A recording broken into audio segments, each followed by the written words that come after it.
దేవి నీళ్ళెక్కడ? అది మరి ఆ పుంత దాటి మలుపు తిరిగితే ఆ చింత చెట్టు పక్కన ఉన్న తో వెనకాల చెరువు ఉంది. ఆ చెరువు పక్కన చాలు చాలు చాలు. రే విజయ్, మీరు అమ్మాయితో వెళ్ళి అక్కడ ఇల్లే ఉంటో ఆ గొడవ ఏమిటో ఆ మనుషులు ఏమిటో అన్ని తెలుసుకుని అక్కడి నుంచి తినక మన గెస్ట్ హౌస్ వచ్చేయండి. మూర్తి గారు సార్, 2 రోజుల్లో మన పనులను పూర్తి చేసుకుని ఇక్కడి నుంచి వెళ్ళిపోవాలి. దేవుడా, 2 రోజులైంది, ఇవాళైనా కనికరించు, నా కడుపు కదిలించు. జెండాపై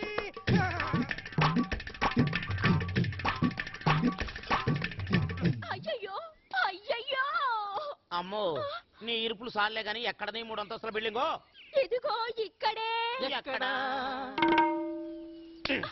మేమేమైనా చెవులు చేయగొడలు పెట్టుకున్నాం అనుకున్నావా? ఖాళీ స్థలాన్ని చూసి ఇదిగోనా బిల్డింగో అంట పెట్టే. అయ్యో ఇక్కడే నా 3 అంతస్తుల బిల్డింగ్, దాని వెనకాల పెద్ద ప్లే గ్రౌండ్. మాయమైపోయిందే. మాయమైపోయింది. ఆడపిల్ల మీద చేసుకోవడం తప్పు. ఉండండి, నేను చెప్తాను. నేను చెప్తాను. అదిగో అక్కడ ఒక పెద్ద గడ్డి పిక్కుంటున్నాడు. నేను అతని దగ్గరికి వెళ్ళి పూర్తి వివరాలు అడిగి వస్తాను.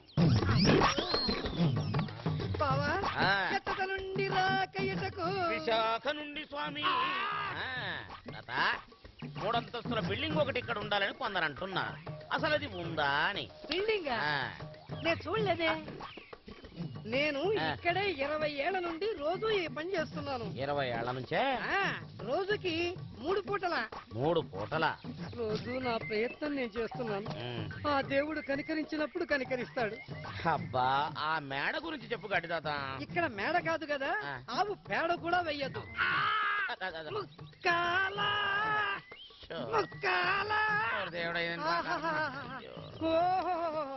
బాబు, నువ్వు ఏ నక్షత్రంలో పుట్టావో నాకు తెలియదు గాని నీ మొహం చూడగాని నా కడుపు కరిగి జాడించి కొట్టింది. కొట్టడం ఏంటయ్యా? ఇదే. ఓరి నీ అబ్బా, నువ్వు ఇక్కడ చేస్తున్న పని ఇదా? గట్టి తీసుకుంటున్నావు కదా. బుల్లి పిట్ట బుద్ధి పిట్ట గూటిలో గువ్వ పిట్ట